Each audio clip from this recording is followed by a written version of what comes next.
تھوڑا تھوڑا آگے آ جائے میرے خیال سے تو بعد میں آنے والوں کو پریشانی نہیں. سورۃ الفاتحہ. بسم اللہ من الشیطان الرجیم. بسم اللہ العالمین الرحمن الرحیم.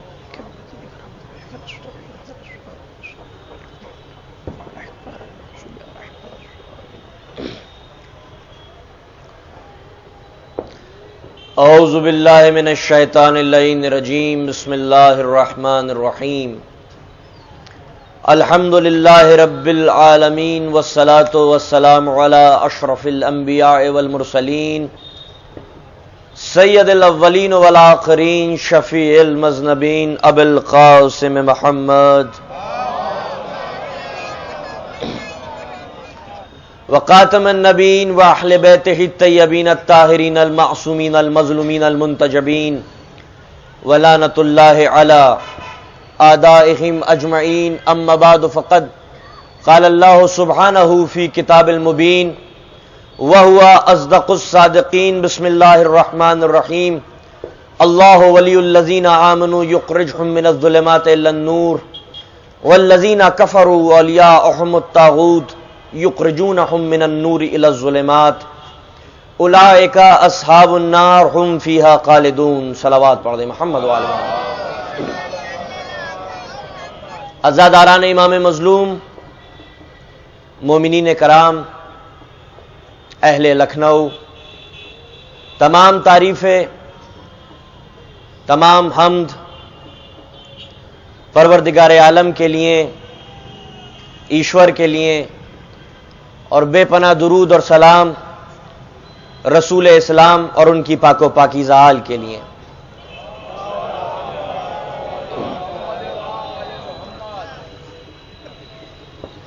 ابھی مجھے پتہ چلا کہ کل جس نوجوان کی طبیعت خراب ہو گئی تھی، بہت افسوس کے ساتھ مجھے بتانا پڑ رہا ہے کہ اس نوجوان کا آج انتقال ہو گیا.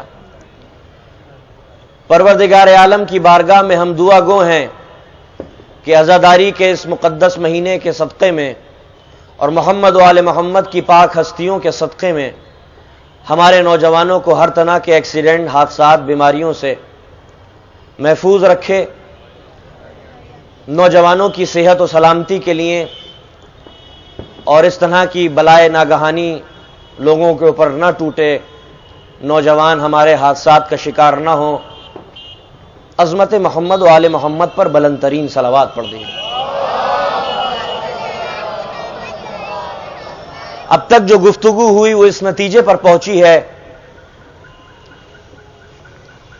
کہ یہ جو نظام عزاداری ہے، یہ جو مجلسیں برپا ہو رہی ہیں، ان کا مقصد یہ ہے کہ ہم امام حسین علیہ الصلاۃ والسلام کے میسج کو پروپوگیٹ کر سکیں، ان کے میسج کو عام کر سکیں. اور ان کا جو میسج ہے وہ انسانیت کا میسج ہے، ہیومینٹی کا میسج ہے، ہیومن رائٹس کا میسج ہے. اس لیے کیونکہ آپ کا جو یہ جان دینا تھا، آپ کی یہ شہادت تھی، یہ کسی ایک طبقے کے لیے نہیں تھی بلکہ عالم بشریت کے لیے تھی. آپ کی قربانی انسانیت کے لیے ہے. اس لیے کیونکہ آپ نے سماج کے ان مقدس پرنسپلز اور اصولوں کے لیے جنگ کی جس کو ٹروتھ اور جسٹس کہتے ہیں، جسے حق اور انصاف کہتے ہیں.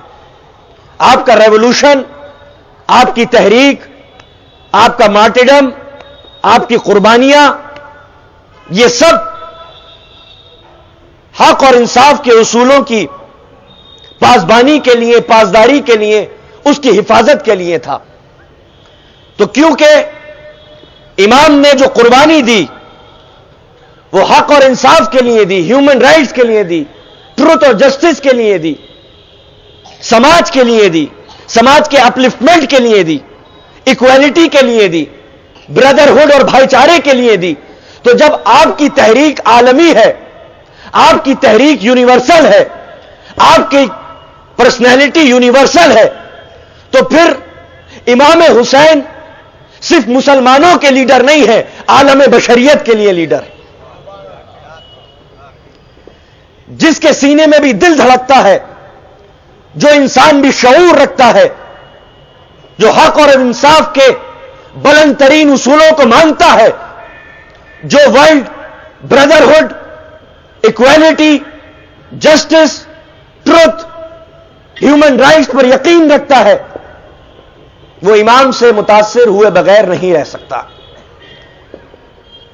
کل میں نے عرض کیا تھا کہ ہمارے لیڈران وہ ہیں، ہمارے رول ماڈلز وہ ہیں کہ ہم فخر کرتے ہیں کہ پروردگار عالم نے، ایشور نے ہمیں ایسی ہستیاں دی ہیں کہ جنہوں نے انسانیت کے لیے کام کیا، جنہوں نے ایجوکیشن کے لیے کام کیا، جنہوں نے علم اور تعلیم کو پروموٹ کیا سماج کے اندر، اور یہاں تک کہ پوری دنیا میں ورلڈ سیولائزیشن میں جہاں جہاں بھی ترقی ہوئی، اسلام کے آنے کے بعد ان کا بہت بڑا کنٹریبیوشن رہا ہے ورلڈ سیولائزیشن کے اندر، عالمی تہذیب اور تمدن کے اندر، کہ اگر ان کی تعلیمات نہ ہوتی، ان کی یونیورسٹی نہ ہوتی، ان کی درسگاہیں نہ ہوتی، ان کے مکتب اور مدارس نہ ہوتے،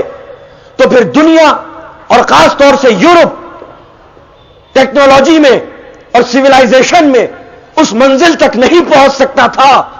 ان کی تعلیمات کے بغیر، جو آج دنیا کی نظروں کے سامنے ہے کہ سماج نے اور بشریت نے ان کے علوم کی بنا پر، ان کے مکتب اور مدرسے کی بنا پر، ان کی درسگاہوں اور یونیورسٹیز کی بنا پر اتنی ترقی کی کہ انہوں نے علوم کو اتنا بڑھایا کہ پھر سیولائزیشن وجود میں آئی۔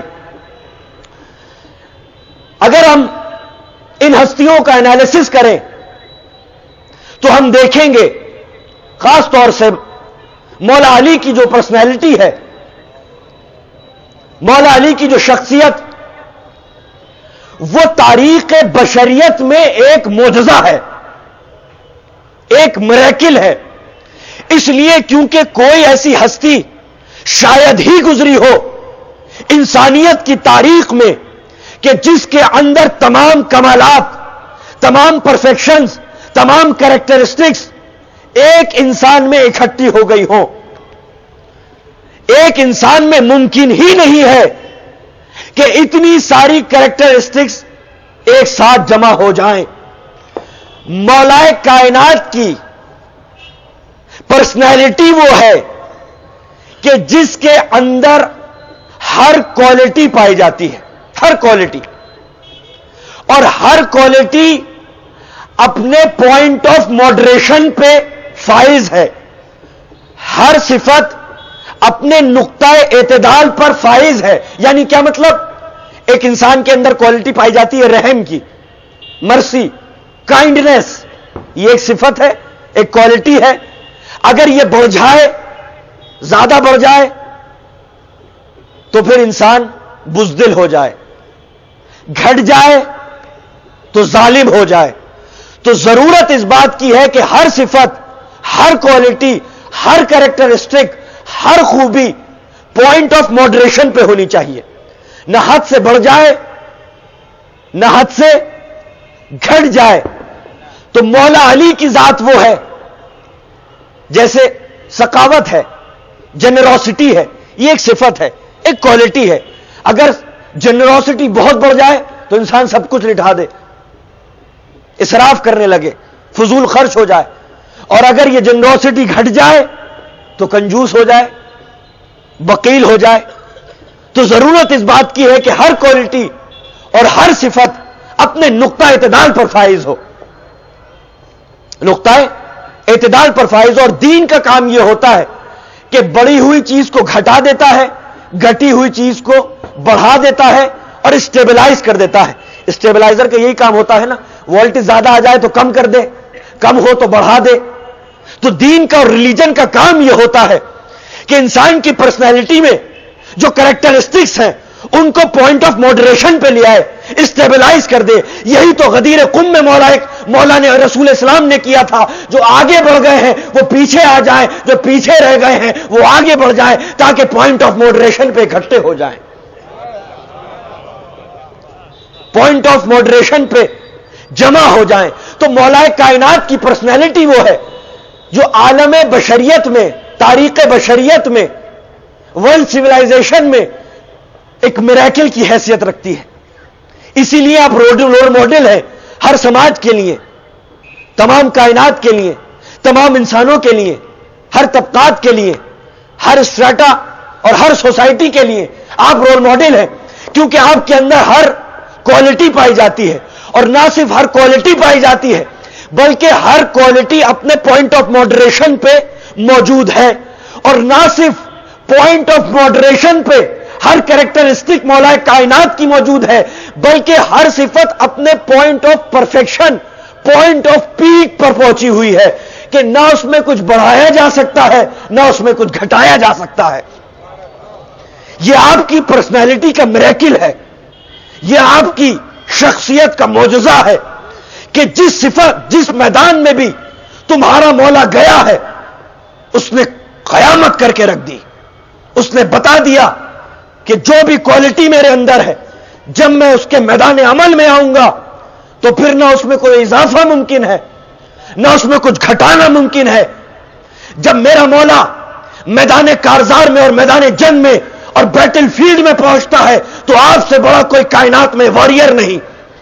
جب میرا مولا ممبر کی بلندیوں پہ آ کے خطبہ دیتا ہے, اسپیچ دیتا ہے, سیرمن دیتا ہے, تو آپ سے بڑا کوئی خطیب اور علیم نہیں, آپ سے بڑا کوئی نالجیبل نہیں, آپ سے بڑا کوئی اوریٹر نہیں. جب میرا مولا محراب عبادت میں آتا ہے تو آپ سے بڑا کوئی عابد شب زندہ دار نہیں, آپ سے بڑا کوئی سینٹ نہیں. پوری رات جو سجدوں میں گزار دیتا ہو, ایک رات میں جو 1000 تکبیریں کہتا ہو, جب وہ برسر اقتدار آتا ہے, جب اس کی بیعت ہوتی ہے, جب لوگ ایلیجنس دیتے ہیں, جب وہ خلیفہ بنتا ہے, جب وہ رولر بنتا ہے, تو اس سے بڑا کوئی عادل حکمراں نہیں, اس سے بڑا کوئی جسٹ رولر نہیں. تو تم مولا کے ماننے والے ہو, تم بھی مولا کی اتباع کرتے ہوئے جس میدان میں بھی جاؤ اس میدان میں کمال حاصل کرو. جب ڈاکٹر بنو تو ایسے بنو کہ کوئی ڈاکٹر نہ ہو, جب انجینئر بنو تو ایسا انجینئر ہو کہ کوئی انجینئر نہ ہو, جب وکیل بنو تو ایسا وکیل ہو ہمارے سماج میں کہ اس جیسا مولا کا ماننے والا کوئی وکیل نہ ہو. جب وہ پولیٹیشین بنے تو اس سے بڑا کوئی جسٹ اور پڑھ لکھا پولیٹیشین نہ ہو. صلوات پڑھو محمد و آل محمد.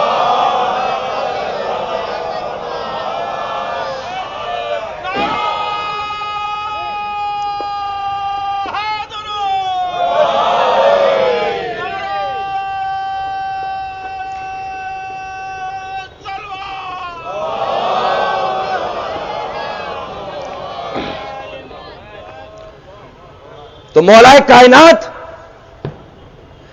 جنہوں نے درس دیا علم کا, جنہوں نے درس دیا انسانیت کا, ایسی انسانیت, ایسی کرم ریزیاں کہاں پائی جاتی ہیں جو اپنے دشمن کو سیراب کر رہا. میں نے کل عرض کیا تھا کہ جب ہر کا پیاسا لشکر آیا ہے تو زہیر کہہ رہے تھے مولا دشمن پیاسا ہے, حملہ کر دیجئے, کیونکہ اس سے پہلے کہ یزید کی تازہ دم فوجیں آ جائیں اور ہم پہ حملہ آور ہو جائیں, ان کے پاس پانی نہیں ہے, لہذا ضروری ہے کہ ہم حملہ کریں. مولا نے کیا فرمایا؟ نہیں زہیر, دشمن پیاسا نہیں ہے, انسان پیاسا ہے. جنگ صفین میں دشمن گروہ نے مولا علی کے لشکر پہ پانی بند کر دیا تھا, لیکن جب مولا جنگ جیت گئے اور فرات آپ کے قبضے میں آ گئی جنگ صفین میں, تو لوگوں نے آپ کو مشورہ دیا مولا دشمنوں نے بھی ہم پہ پانی بند کیا تھا, ہم بھی دشمنوں پہ پانی بند کر دیں. مولا نے کہا نہیں, یہ اللہ کی بنائی ہوئی نعمت ہے, انسان کو اختیار نہیں کہ اللہ کی نعمتوں پہ پابندی عائد کر سکے. پانی سے سیراب کر دیا جائے ان کو. تو یہ ایسے دینے والے ہیں کہ دشمن کو بھی دیتے ہیں, ایسے سقی ہیں کیونکہ یہ رحمان کے نمائندے ہیں, یہ اللہ کے نمائندے ہیں, یہ ایشور کے نمائندے ہیں. اور ایشور اپنے سب بندوں کو برابر چاہتا ہے, چاہے وہ ہندو ہو, چاہے وہ مسلمان ہو, چاہے وہ عیسائی ہو, چاہے وہ یہودی ہو, چاہے وہ آستک ہو یا پھر ناستک ہو، اگر زندگی ہے تو وہ لائق احترام ہے. جب تک وہ اس منزل پہ نہ آ جائے کہ انسانیت کو اپنے ظالم قدموں تلے پامال کر دے، انسانیت کا خون بہائے، خدا اور انسانیت کا دشمن ہو جائے، جب تک. لیکن اس کے باوجود بھی اسلام قطعاً یہ حکم نہیں دیتا کہ تم ظالم کے اوپر بھی ظلم کرو. ظلم کرنے کی اجازت تو ظالم کے اوپر بھی نہیں ہے. اس لیے کیونکہ مولا فرماتے ہیں کہ اگر علی اکبر کا قاتل میرے پاس اپنے تلوار رکھوا دے تو پھر بھی میں اس کی امانت میں خیانت نہیں کروں گا. اگر قاتل اپنی تلوار بھی میرے پاس رکھوا دے گا تو امانت میں خیانت نہیں کروں گا.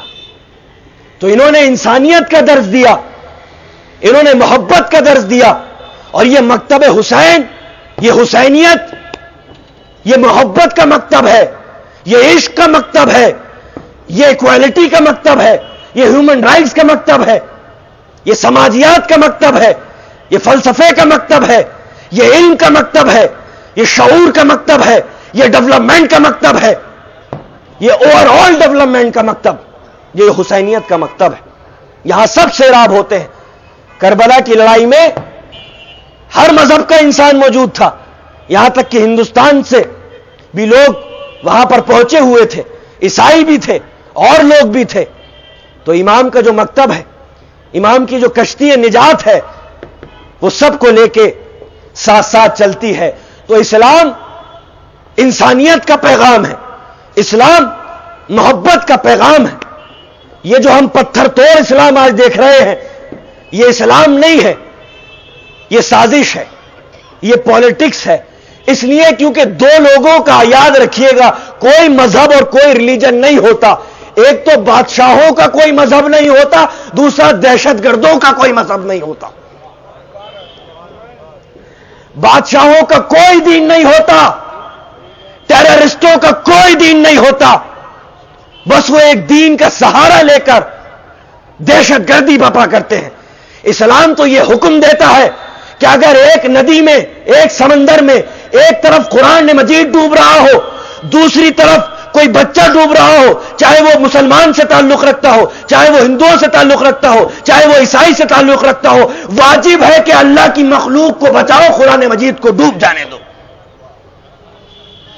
کیونکہ اسلام انسانیت کا پیغام دیتا ہے، انسانیت کا درس دیتا ہے.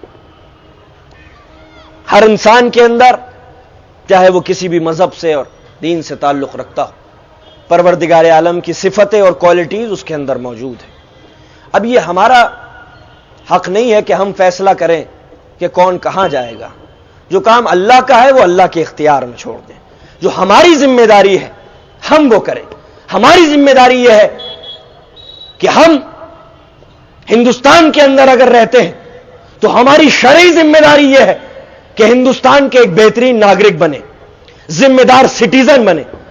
ہندوستان کی ترقی اور ڈیولپمنٹ کے لیے، ہمارے معاشرے کے ارتقاء اور فلاح اور بہبود کے لیے ہماری دینی ذمہ داری ہے کہ ہم لوگ یہاں کی فلاح اور بہبود کے لیے کام کریں. اور اگر ہمارے کسی عمل سے دوسری قوموں کے لوگوں کو اذیت پہنچتی ہے تو وہ کام نہ کریں جن سے انہیں اذیت پہنچے اور سماج میں جو پیس ہے وہ ڈسٹرب ہو. یہ اسلام کا پیغام ہے، یہ انسانیت کا پیغام ہے. یہاں تک کہ اسلام نے یہ بھی منع کر دیا ہے کہ اگر نماز کا وقت ہو جائے اور سڑکوں پہ تم نماز پڑھنے لگو تو اگر آنے جانے والے کو پریشانی ہو رہی ہے تو پھر وہ نماز بھی جائز نہیں کہ جس کی بنا پر غیروں کو تکلیف پہنچے، غیروں کو اذیت ہو. اس لیے کیونکہ اسلام ٹالریشن کا دین ہے، اسلام ضبط و تحمل کا دین ہے، اسلام محبت کا پیغام دیتا ہے. تو یہ ہستیاں وہ ہیں جنہوں نے علم کو پروموٹ کیا، سماج میں سائنسز کو پروموٹ کیا، اور ایسی مثالیں موجود ہیں ان کی لائف ہسٹری میں کہ جو کہیں اور ہم کو نہیں ملتی. مولا کائنات نے جیسے علم کے مسائلوں کو حل کیا ہے، علم کے مسائلوں کو جیسے حل کیا ہے مولا نے، آپ دیکھیے کہ کیسے رول ماڈل ہیں ہمارے، کہ مولا ایک جگ میں جا رہے ہیں، ایک پیر رکاب میں ہے، دوسرا پیر رکاب میں آنا چاہتا ہے، کہ ایک شخص نے آ کے سوال کیا، یونان کا تھا، مولا 1 2 3 4 5 6 7 8 9 تک کا ایلسیم بتا دیں۔ اس دور میں ایلسیم میتھمیٹکس، مولا کا قدم ابھی رکاب میں پہنچا بھی نہ تھا کہ مولا فرماتے ہیں ہفتے کے دنوں سے سال کے دنوں کو ملٹیپلائی کر دے، حاصل ضرب جو ہوگا، حاصل ملٹیپلائی جو ہوگا، وہ 1 سے لے کے 9 تک کا ایلسیم ہوگا۔ صلوات پڑھیں محمد و آل محمد۔ لیکن عرب کا جو کیلنڈر ہوتا تھا وہ 260 ڈیز کا غالباً ہوتا تھا، 260 دن کا جو عربی کیلنڈر۔ تو مولا نے جیسے جیسے علم کے مسائل حل کیے، یہاں تک کہ جو نفسیات کے جو ماہر نفسیات ہیں، جو سائیکولوجسٹ ہیں، وہ یہ کہتے ہیں کہ جس طرح سے مولا نے، میں چاہتا ہوں کہ میرے نوجوان ایک کتاب ضرور پڑھیں، ایک مصر کے عیسائی تھے جن کا نام تھا جارج جرداق، ان کی ایک کتاب ہے صوت العدالت الانسانیہ، عربی میں انہوں نے لکھی تھی لیکن اس کا انگریزی ترجمہ ہو چکا ہے، نظامی پریس یہاں پہ ہے، وہاں پہ وہ موجود ہے، اور غالباً عباس بک ایجنسی میں بھی وہ کتاب موجود ہے۔ وہ نوجوان، ہر نوجوان ضروری ہے کہ وہ پڑھے، کہ جارج جرداق نے کتاب لکھتے ہیں the voice of human justice, صوت العدالت الانسانیہ، بہترین ضخیم کتاب ہے، سرمایہ ہے، ہمیں اسے فراموش نہیں کرنا چاہیے۔ اور میں نے پرسوں عرض کیا تھا ایک ویب سائٹ کے لیے، کچھ نوجوان شاید کنفیوز تھے کہ یا حسین.org ہے یا whoishusain.org، آج میں نے ماشاءاللہ دیکھا کہ اس کے یہ پوسٹرز کسی نے لگائے ہیں، اس ویب سائٹ کو ضرور دیکھیں، یہ بہت انفارمیٹیو ہے، اور جو ان کا انداز تبلیغ ہے میں تو اس سے بہت متاثر ہوں، اور میں نے اپنی آنکھوں سے لندن کے اندر یہ دیکھا ہے کہ جو ان کا پروپوگیشن چل رہا ہے، جو ان کی تبلیغ چل رہی ہے، وہ بہت زبردست ہے، اور لوگ بڑے متاثر ہو رہے ہیں اس سے، اور حسینیت کی طرف کھنچ رہے ہیں۔ دیکھیے ہم جب ہی کامیاب ہیں، ہماری عزاداری، ہماری مجلسیں، یہ ہماری تحریکیں، اس کا اسکیل کیا ہے ناپنے کا کہ ہم کامیاب ہیں کہ نہیں؟ اگر امام حسین کے میسج سے اور لوگ متاثر ہو کے آپ کے ہاں آ رہے ہیں، امام حسین کو جان رہے ہیں، تو پھر آپ کامیاب ہو رہے ہیں، اور اگر گھٹ رہے ہیں، دور ہو رہے ہیں مکتب حسینیت سے، تو ہم ناکام ہو رہے ہیں۔ تو اب یہ ہم خود ہی جج کر لیں کہ ہم کامیابی کی طرف بڑھ رہے ہیں یا ناکامی کی طرف بڑھ رہے ہیں۔ صلوات پڑھ دیں محمد و آل محمد۔ تو ماہر نفسیات، ماہر سائیکالوجی فرماتے ہیں کہ جیسے جیسے مسائل سائیکالوجی سے، نفسیات سے مولا نے حل کر دیے، وہ عجیب و غریب چیز ہے، آپ میں اپنے اندر ایک مثال قائم کر دی مولا نے۔ دو لوگ مدینے کے اندر آئے، ایک غلام تھا، ایک آقا تھا۔ آقا نے کہا میں سو رہا ہوں، مجھے اٹھا دینا تھوڑی دیر بعد۔ وہ آقا سو گیا، مدینے کے اندر آئے تھے، جب اٹھا آقا تو اپنے غلام سے کہتا ہے جاؤ پانی لے کے آؤ، تو وہ کہتا ہے کس سے کہہ رہے ہو تم؟ میں تمہارا آقا ہوں، تم میرا آقا کب سے بن گئے؟ تو کہا ارے بھائی میں تمہارا آقا ہوں۔ کہا نہیں میں تمہارا آقا ہوں۔ اب دونوں میں لڑائی ہونے لگی، معاملہ دربار تک پہنچا۔ اب کیسے حل ہو؟ بڑا مسئلہ۔ جو غلام ہے وہ کہہ رہا ہے میں آقا ہوں، جو آقا ہے وہ کہہ رہا ہے کہ میں آقا ہوں۔ کیسے ثابت ہو کہ کون آقا ہے کون غلام ہے؟ اب جب مسئلہ بہت الجھ گیا تو پھر اسے بلایا گیا جو باب العلم تھا، جو رسول اللہ کا وارث تھا، کہ علم کے مسائل حل کیا کرتا تھا، مسند علم جس کے پاس تھی۔ مولانا نے کہا اس میں کون سی بڑی بات ہے، ویری ایزی، ویری سمپل، میں ابھی حل کر دیتا ہوں کہ کون آقا ہے کون غلام ہے۔ مولانا نے کہا قمبر؟ کہا ہاں۔ کہا یہ دونوں لوگ ہیں، ان کے سر طاق میں رکھ دو، ایسے طاق جو بنے ہوتے ہیں مسجد کے اندر، دونوں نے اپنے اپنے سر طاقوں میں رکھ دیے۔ کہا کالا کپڑا ڈال دو، دونوں کے اوپر کالا کپڑا ڈال دیا گیا۔ اب دیکھیے مولا علی نے کیسے سائیکالوجی کے ذریعے یہ مسئلہ حل کیا کہ کون آقا ہے کون غلام ہے۔ مولا کہتے ہیں قمبر میری تلوار لے کے آؤ، ذوالفقار لے کے آؤ، تاکہ میں غلام کا سر جدا کر سکوں تن سے. بس جیسے یہ سننا تھا, غلام کے اوپر سائیکالوجیکل اثر ہوا اور اس نے طاق سے منہ نکالا اور دوڑا. مولا نے کہا جو دوڑ رہا ہے, بھاگ رہا ہے, وہ غلام ہے, اور جو مطمئن ہے وہ آقا ہے. صلوات پڑھے محمد و آل محمد.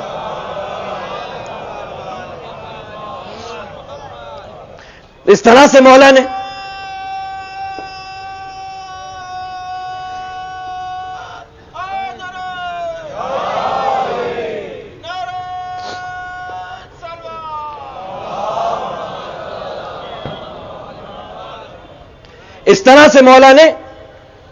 مسئلے مسائل حل کیے.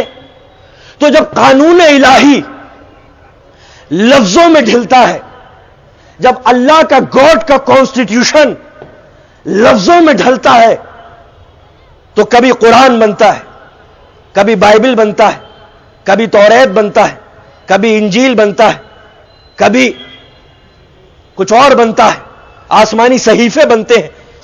اور جب پیکر بشریت میں ڈھلتا ہے, پرسونیفائیڈ ہوتا ہے, پرسونیفیکیشن ہوتا ہے اس قانون کا, تو مولا علی بنتا ہے, معصوم بنتا ہے, انفیلیبل بنتے ہیں.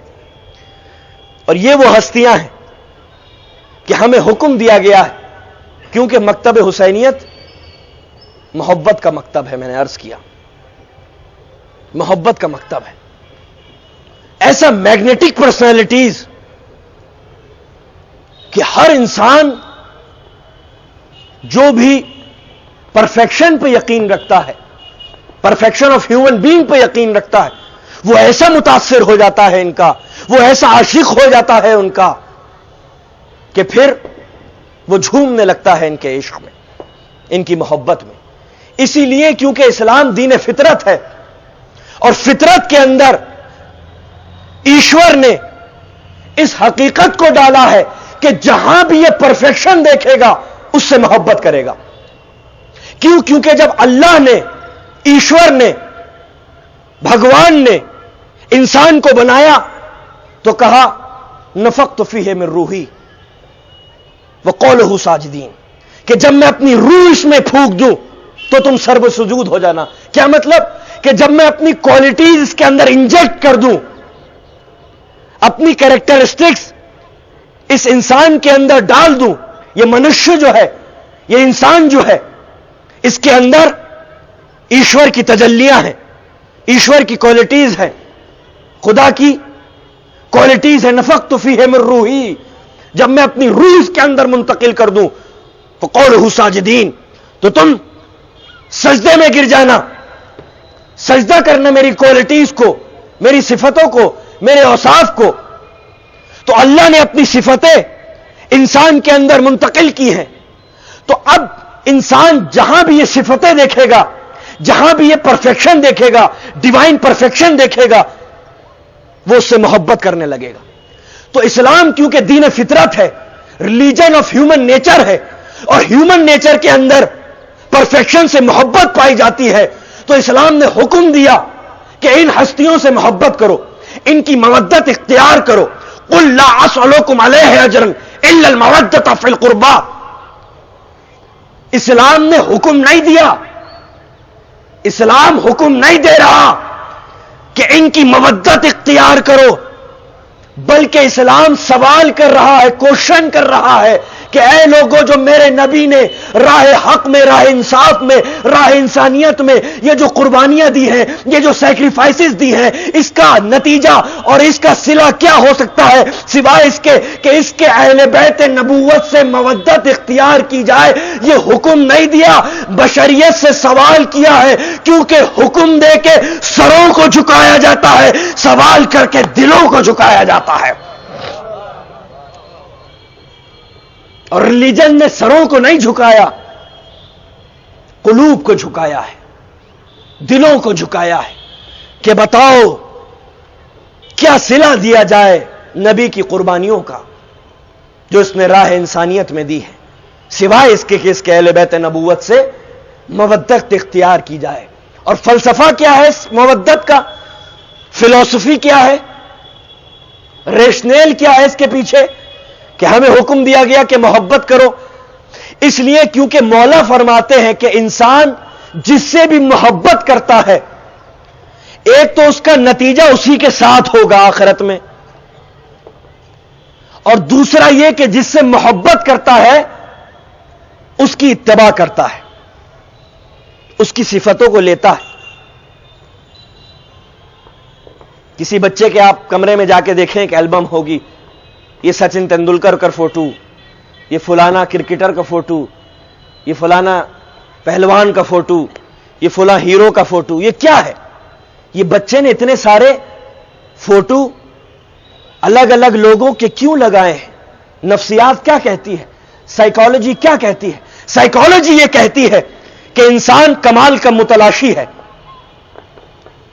اسلام فطری طور پر پرفیکشن کا متلاشی ہے، اور ایک انسان میں اگر یہ پرفیکشن پائے جاتے تو ایک انسان کا فوٹو یہ لگا لیتا، مگر یہ کمالات کسی ایک بشر میں نہیں پائے جاتے تو مختلف لوگوں کے فوٹو لگا لیے ہیں۔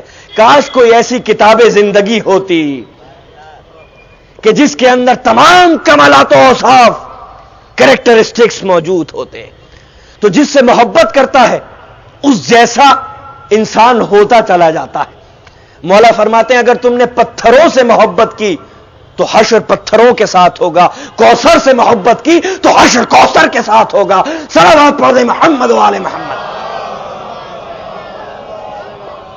اب کیا ہے کہ ہمیں یہ نہیں کہا گیا کہ ہم محبت کریں، بہت باریک نقطہ اس میں یہاں پہ فلسفی موجود ہے۔ یہ نہیں کہا کہ ہم محبت کریں، بلکہ کہا کہ ان کی مودت اختیار کرو۔ محبت اور مودت میں بڑا فرق ہے۔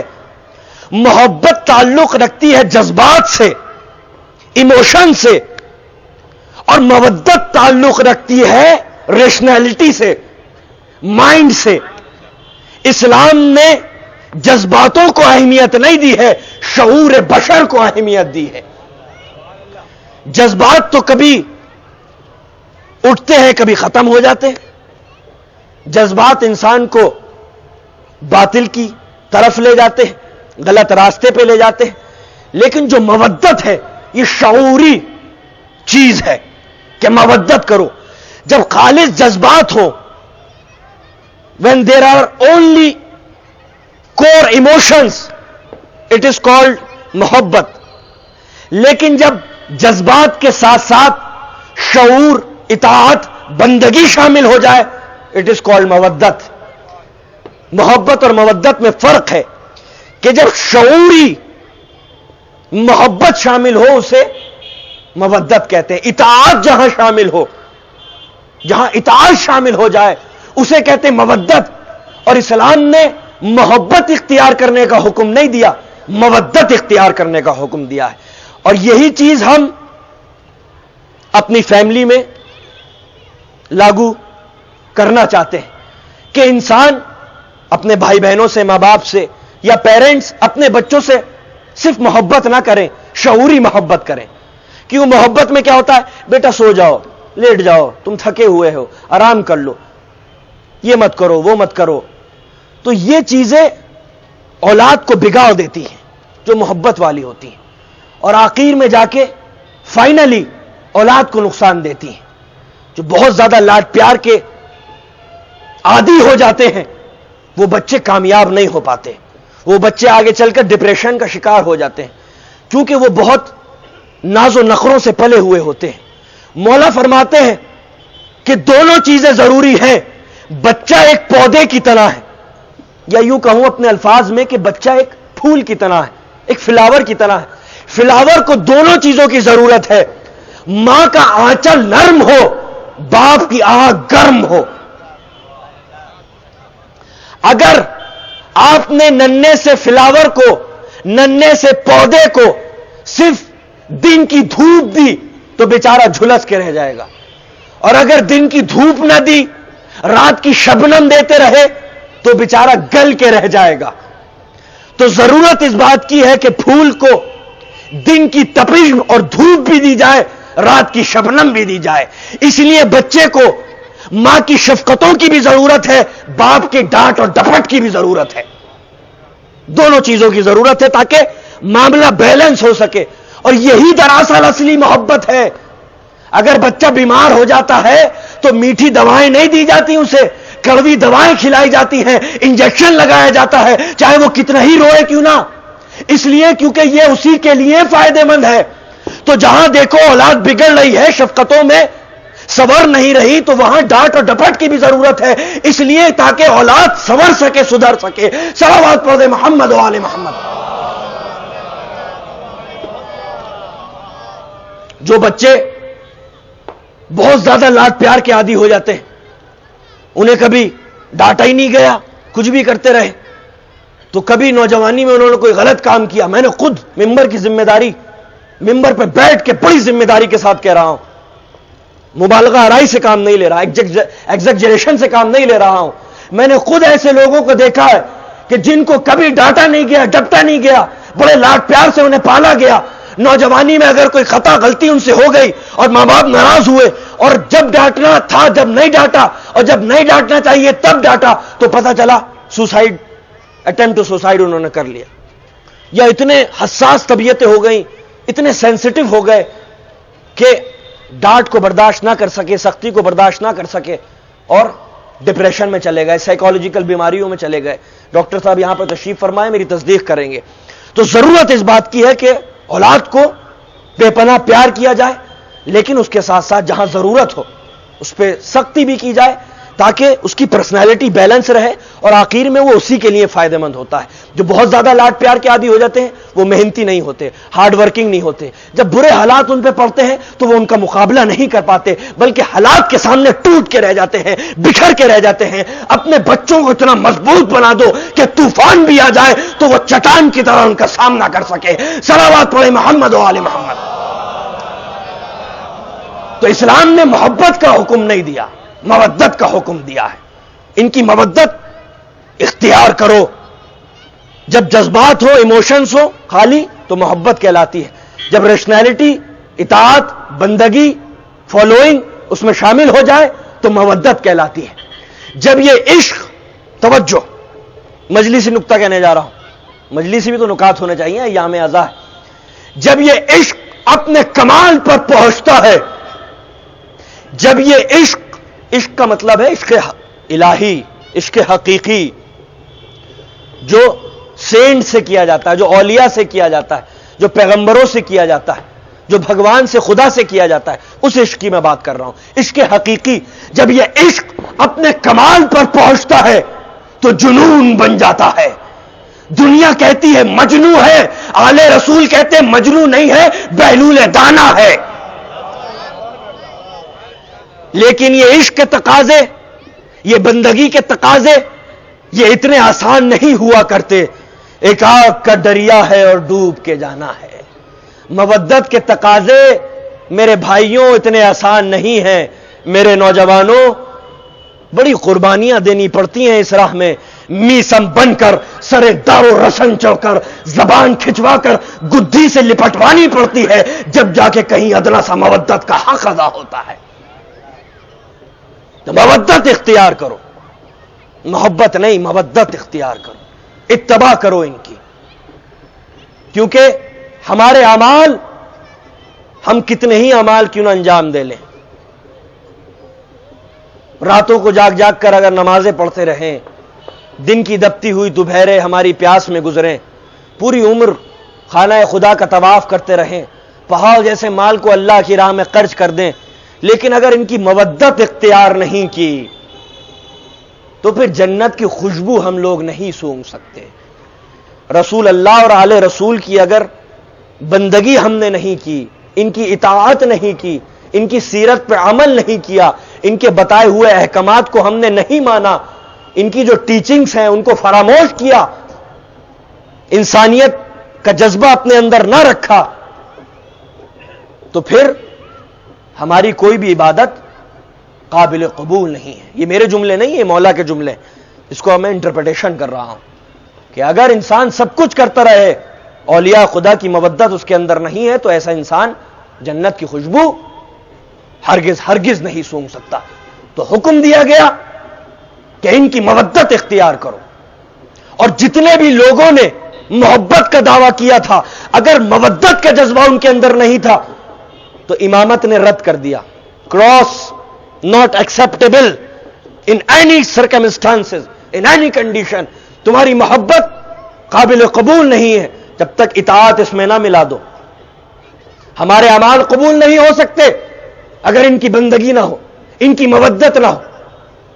اور صرف ان کی مودت نہیں نوجوانوں، اگر ماں راضی نہیں ہے تم سے تو کوئی ہمارا عمل قابل قبول نہیں ہے. اس لیے کیونکہ اگر ہر اللہ نے این او سی دے دی، رسول اللہ نے این او سی دے دی، ائمہ نے این او سی دے دی، جنت کے دروازے پہ پہنچو گے تو رضوان روک لے گا. سٹاپ، کیا ہوا؟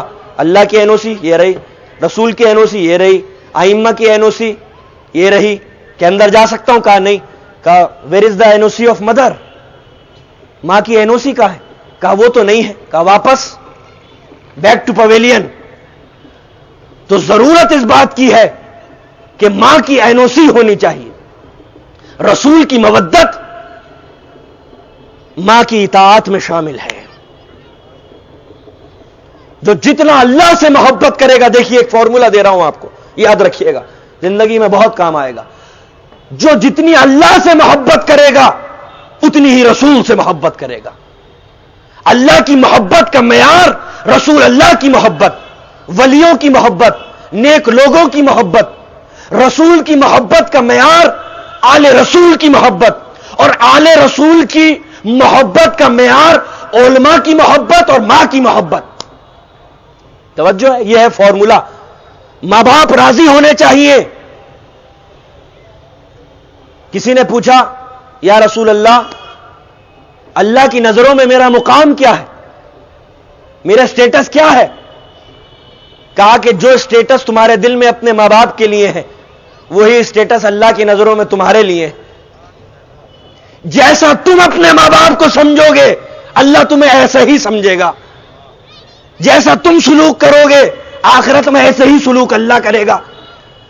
دیکھیے شرک اسلام میں سب سے بڑا گناہ ہے، اللہ کی ذات میں کسی کو ایسوسیٹ کرنا، جس کی معافی نہیں ہے. ان الشرک لظلم عظیم. گناہ معاف ہو سکتے ہیں، شرک معاف نہیں ہوگا. لیکن اگر ماں باپ مشرک بھی ہیں تو خبردار، ماں باپ کی کثرت شرک کو دیکھ کر اے بشر تیرے لہجے میں کہیں تلخی نہ آ جائے، ہاتھوں کو بلند کر اور ان کے لیے دعا کر، رب ارحمہما کما ربیانی صغیرا. اے میرے پروردگار ان پہ ایسے ہی رحمت نازل کرنا جیسے انہوں نے میرے اوپر کی تھی جب میں ننھا سا بچہ تھا. تو کوئی عمل قابل قبول نہیں اگر رسول راضی نہیں، ائمہ راضی نہیں، ماں باپ راضی نہیں. ماں باپ کی کبھی اف تک مت کرنا ان کے سامنے. ماں باپ قرآن میں ہے اگر بوڑھے بھی ہو جائیں تو اف تک مت کرنا. کیوں کہا؟ کیا جوانی میں اف کر سکتے ہیں؟ دعوت نظر و فکر ہے کہ جب بوڑھے ہو جائیں ماں باپ، قرآن میں ہے کہ اف تک مت کرنا. تو کیا نوجوانی میں اف کر سکتے ہیں؟ نہیں. کیا حسن ہے، کیا بیوٹی ہے قرآن مجید کی کہ جب تمہارے ماں باپ بوڑھے ہو جائیں تو ان کے سامنے اف تک مت کرو. بیوٹی کیا ہے قرآن کی کہ جب ماں باپ بیچارے بوڑھے ہو جاتے ہیں، کمزور ہو جاتے ہیں تو پھر الٹی سیدھی باتیں کرنے لگتے ہیں. کبھی تمہیں پریشان کریں گے، جیسے بچہ ہوتا ہے نا، بچہ جیسے پریشان کرتا ہے ایسے ہی جب ماں باپ بہت بوڑھے ہو جاتے ہیں تو وہ ایسے ہی پریشان کرنے لگتے ہیں. یہ کر دو، وہ کر دو، یہ مت کرو، وہ مت کرو، یہ لا دو، وہ لا دو. تو اولاد پریشان ہونے لگتی ہے. جب وہ اس طرح کی باتیں کریں گے تو اولاد پریشان ہوگی. جب پریشان ہوگی تو ہو سکتا ہے گستاخی کر دے. قرآن نے کہا خبردار جب ماں باپ بوڑھے ہو جائیں تو اف تک مت کرنا ان کے سامنے. یہ ہے قرآن مجید کی بیوٹی. تو ماں باپ راضی نہ ہو تو پھر جنت نہیں مل سکتی.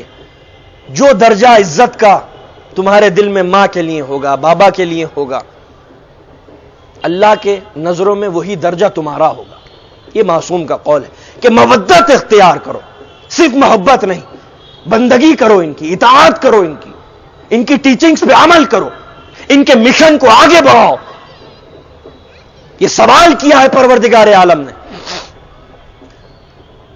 ایک شخص کوفے سے آیا مولا کی خدمت میں، مولا مدینے کے اندر تھے. کہتا مولا اٹھیے، چلیے انقلاب برپا کریں، ریولوشن لے کے آئے. کہا بھائی کیا ہو گیا؟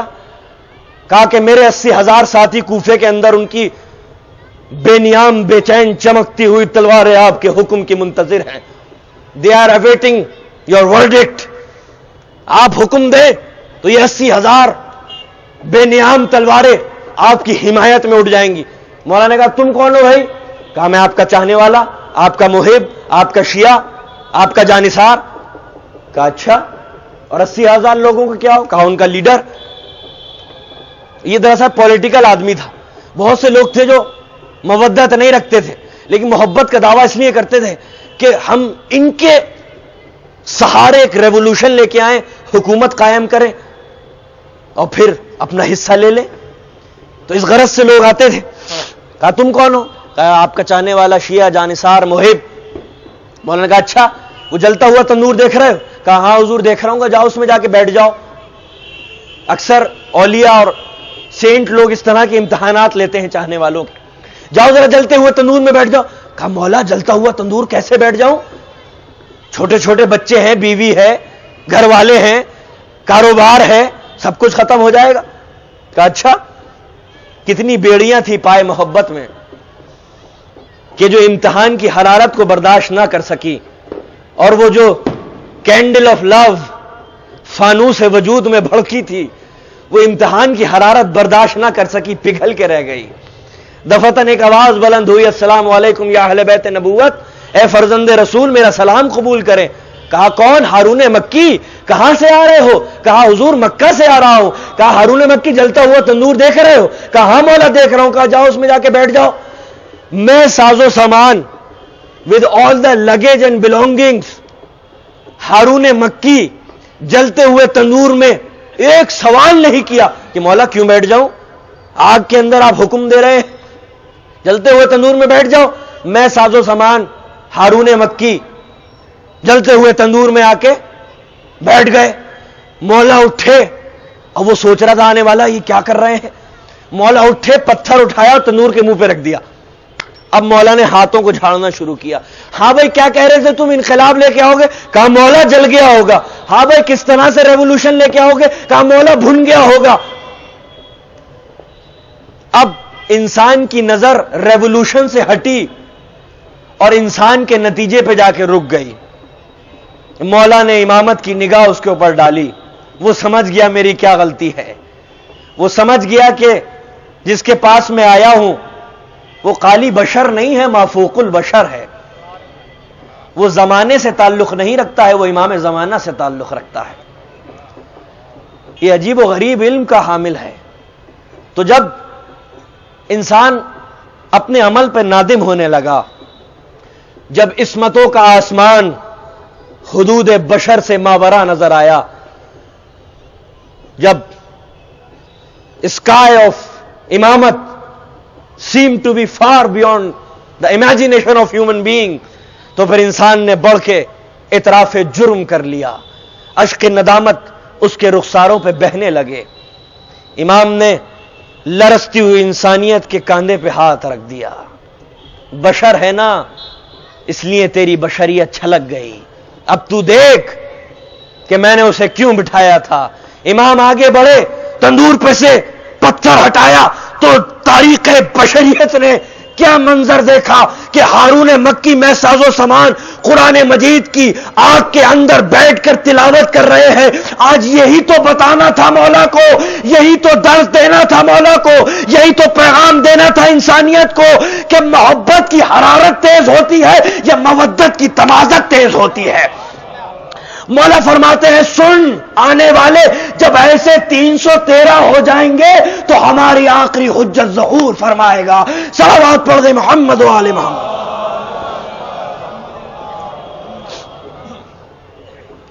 دامن وقت میں گنجائش نہیں رہی، بہت سارے گزارشات کرنی تھی آپ کی خدمت میں.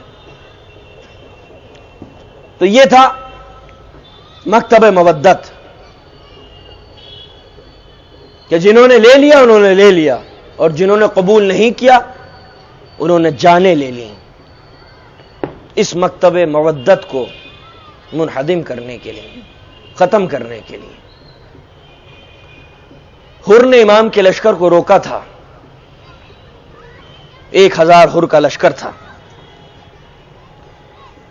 حر نے امام کے گھوڑے کی لگام کو پکڑ لیا.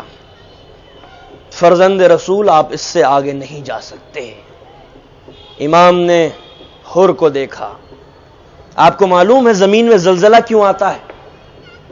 زمین میں زلزلہ اس لیے آتا ہے کہ اندر کے خزانے باہر آ جائیں. ایک ایسے زلزلے کی ضرورت تھی جو حر کے اندر چھپے ہوئے خزانے کو باہر لے آئے. مولا فرماتے ہیں حر تیری ماں تیرے غم میں بیٹھے. یہ عرب کی زبان میں بہت تیکھا جملہ ہوا کرتا تھا. حر کہتا ہے آپ کی والدہ سیدۃ النساء للعالمین ہے. آپ کی والدہ بطول ہیں، قدسیہ ہے، حریہ ہے، فاطمۃ الزہرا ہے، انسیہ ہے، خاتون جنت ہیں آپ کی ماں. آپ کی والدہ گرامی کی شان میں سوائے فضیلتوں کے، سوائے قصیدوں کے کچھ اور نہیں پڑھ سکتا. امام نے مسکرا کے کہا یہی تو دیکھنا تھا مجھے کہ بشر کے اندر وہ جوہر ولایت موجود ہے کہ نہیں. تیرے اندر ابھی وہ جوہر موجود ہے. حر کے اندر وہ شمع ولا جل تو رہی تھی لیکن سیاست اور حکومت کی بنا پہ مدھم پڑ گئی تھی. وقت گزرتا رہا.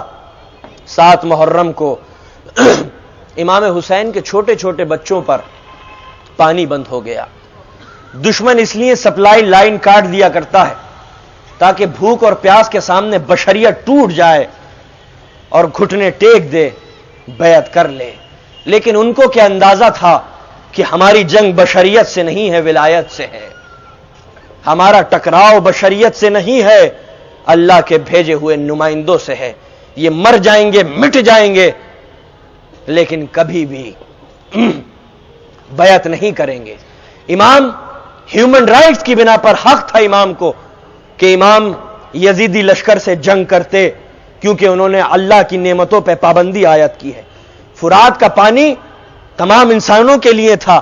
کوئی بھی حکومت، کوئی بھی لشکر پانی کسی کو بربند نہیں کر سکتا. امام چاہتے تو حصول حق کی خاطر ہیومن رائٹس کی بنا پر جنگ کر سکتے تھے، لیکن مورخ کا بکا ہوا قلم یہی لکھتا جنگ جمل، جنگ نہروان، جنگ فرات، حق اور باطل کی جنگ فرات میں تبدیل ہو جاتی.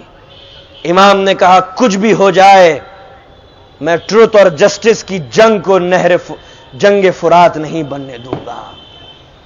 پھر 7 محرم کے بعد سے وہ آوازیں بلند ہونے لگی. یہ صرف علی کے بیٹے کا جگر ہو سکتا ہے جو معصوم بچوں کی ہم پیاسے ہیں، ہم پیاسے ہیں، ہم پیاسے ہیں آوازوں کو برداشت کر سکے. 9 محرم شب عاشور آ گئی. بہت گرم رات تھی. ایک بے چین زندگی تھی جو راہ نجات تلاش کر رہی تھی. وہی حر جس نے امام کا راستہ روکا تھا، کبھی اٹھتا تھا، کبھی بیٹھتا تھا، کبھی دائیں جاتا تھا، کبھی بائیں جاتا تھا. جب حر کے کانوں میں امام کے ننھے پیاسے بچوں کی آلاتش کی آوازیں پہنچتی تو ایک مرتبہ نظر اٹھا کے کہتا ہائے میں نے کیسا ظلم کر دیا. حسین کے ننھے بچے، رسول اللہ کے گھرانے کے چھوٹے چھوٹے بچے اللہ کی صدایں دے رہے ہیں. اسی اسنا میں ایک سپاہی آ کے کہتا ہے حر آج کی رات کتنی گرم ہے. 3 اور 4 دفعہ میں نے اپنے جانور کو ندی پہ پانی پلایا مگر میرا جانور پیاسا کا پیاسا ہے. حر نے سینہ پکڑ لیا. ہائے جب جانور اتنے پیاسے ہیں تو حسین کے ننھے بچے کتنے پیاسے ہوں گے. جزاک اللہ، جزاک اللہ، جزاک اللہ. اے مومنو تمہارے بھی تو چھوٹے چھوٹے بچے ہوں گے، پروردگار تمہارے چھوٹے چھوٹے بچوں کو سلامت رکھے. ارے حسین کے ننھے بچے اللہ کی صدائیں بلند کر رہے تھے. اسی اسنا میں حر کا بیٹا آ گیا. ایک مرتبہ حر نے کہا بیٹا میرے سینے سے لگ جاؤ، میں بڑا بے قرار ہوں. ایک مرتبہ کہتا ہے حر کا بیٹا بابا کیا ہوا؟ کہا بیٹا یہ تو میں بعد میں بتاؤں گا، ذرا میرے ایک سوال کا جواب تو دے. کہا بابا کیسا سوال ہے؟ کہا بیٹا یہ بتا کہ ایک طرف جنت کے باغات ہو، دوسری طرف دوزخ کے بھڑکتے ہوئے شعلے ہو، تو عقل بشر کا تقاضا کیا ہے، کس طرف جانا چاہیے؟ سمجھدار باپ کا سمجھدار بیٹا ایک مرتبہ پیچھے ہٹا کے حور کو کہتا ہے بابا آخرت میں اگر زہرا نے گریبان پہ ہاتھ ڈالا تو کیا جواب دیں گے؟ کہا بیٹا میرے ہاتھوں کو مکفل کر دے، میری آنکھوں پہ پٹی باندھ دے۔ گھٹنوں کے بل حور امام کے خیموں کی طرف چلا۔ حور کہتا ہے بیٹا مجھے خبر دیتے رہنا کیا ہو رہا ہے۔ ایک مرتبہ حور کے بیٹے نے، علی ابن حر نے آواز بلند کی، تکبیر کی، اللہ اکبر۔ بیٹا کیا ہوا؟ کہا امام حسین کے بیٹے جناب علی اکبر آ رہے ہیں ہمارے استقبال کی خاطر۔ حور تھوڑا سا آگے بڑھا، حور کا بیٹا کہتا اللہ اکبر اللہ اکبر۔ کہا بیٹا کیا ہوا؟ کہ حسینی لشکر کے علم بردار ابو الفضل العباس آ رہے ہیں۔ اب جو تھوڑا سا آگے بڑھے تو حور کے بیٹے کی تکبیروں کی صدائیں اب مدھم نہیں ہوتی، اللہ اکبر اللہ اکبر اللہ اکبر۔ کہا بیٹا کیا ہو گیا؟ کہا فرزند رسول آ رہے ہیں ہمارے استقبال کے لیے۔ گری ہوئی انسانیت کو امام حسین نے اٹھایا، سینے سے لگایا، اے حور تو اس دنیا میں بھی حور ہے، تو آخرت میں بھی حور ہے۔ کہا مولا کیا میرا گناہ معاف ہو سکتا ہے؟ کیا میرا جرم معاف ہو سکتا ہے؟ حور تیرا جرم تو اس وقت معاف ہو گیا تھا جب تو نے میری ماں کا احترام کیا تھا۔ حور کہتا مولا جب میں نے آپ کے لجام فرس پہ ہاتھ ڈالا تھا تو محمل سے ایک بی بی کے چیخ کی آواز بلند ہوئی تھی، کیا اس بی بی نے بھی مجھے معاف کر دیا؟ اسی اثنا میں خیام حسینی کا پردہ اٹھا، ایک ضعیفہ کمر جھکی ہوئی، ہاتھوں میں راشا، اے حور زہ نصیب زینب نے تجھے معاف کر دیا۔ انا للہ و انا الیہ راجعون، رضا بقضاء و تسلیما لامرہ۔ اللہم اغفر للمؤمنین والمؤمنات والمسلمین والمسلمات الاحیاء منہم والاموات، تاب بیننا وبینہم بالخیرات انک مجیب الدعوات انک علی کل شیء قدیر۔ پالنے والے اس ذکر کو بطور عبادت قبول فرما، فرش اعضا پر بیٹھنے والے مومنین کی تمام پریشانیوں کو دور کر دے۔ رب کریم فرش اعضا پر بیٹھے ہوئے ہر مومن کے گناہوں کو معاف فرما دے۔ رب کریم جو مقروض ہیں غیب سے ان کا قرض ادا کر دے، جو بیمار ہیں انہیں سید سجاد کے صدقے میں شفا کاملہ عطا فرما۔ پروردگار عالم ہم تیری بارگاہ میں خصوصی دعا کرتے ہیں کہ ہمارے ہر نوجوان کو ہر طرح کے حادثات سے، ایکسیڈنٹ سے اور جان لیوا بیماریوں سے محفوظ فرما دے۔ پروردگار عالم ہمارے نوجوانوں کو وہ قوت بازو دے تیرے حق کی نصرت میں کام آ سکے۔ پروردگار عالم کوئی صوم و صلات کا پابند نہ ہو تو صوم و صلات کا پابند بنا دے۔ اگر کوئی انسانیت پہ یقین نہ رکھتا ہو، اس کا عدم یقین ہو، پروردگار عالم انسانیت کی عظمتیں اور امام حسین کی عزاداری کے حقائق اس کے دل میں شامل کر دے۔ پروردگار عالم غیر اسلامی طاقتوں کو نابود قرار دے۔ پروردگار عالم پرچم توحید کو سربلندی عطا فرما۔ رب کریم باطل کے جھنڈوں کو سرنگوں فرما دے۔ پروردگار عالم اس دنیا ظلم اور جور سے بھر چکی ہے، ان زخموں کا بس ایک ہی مداوا ہو سکتا ہے، حضور کے ظہور میں تعجیل عطا فرما۔ وآخر الدعوانا ان